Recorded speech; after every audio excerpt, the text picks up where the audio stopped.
যাদের সর্দি কাশির সমস্যা বেশি, এরা আমার মতো এরকম মশলার পানি খাইবেন। এই যে এখানে কয়েক রকমের মশলা দিয়ে আমি মশলাগুলোর আগে আমি ভিজাই রাখছি, কয়েক ঘন্টা ভিজাই রাখছি। ভিজা রাখার পর সিদ্ধ দিছি। এই যে সিদ্ধ দিচ্ছি, দেখেন অনেক রকমের মশলা আছে। আদা, লং, এলাচ, দারচিনি, ছোট ছোট 2 কোষ রসুনও ছেঁচে দিছি। আর হচ্ছে বেশি দিচ্ছি তেজপাতা। দেখেন, আর ঘরে যদি মধু থাকে মধু দিয়েও খাওয়া যায়, মধু না থাকলে চিনি দিয়েও খাওয়া যাবে। এই যে খেলে অনেক উপকার সেগুলোর জন্য। আর এদিকে আমার কচুর ভুড়ি রান্না হয়ে গেছে।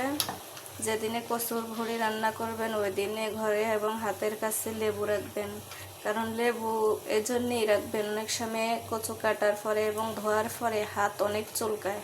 হাত চুলকায়, এত বেশি চুলকায়, এটা লেবু রস না মাখলে চুলকানি মানে ভালো হবে বলে মনে হয় না, অনেক কষ্ট হয়।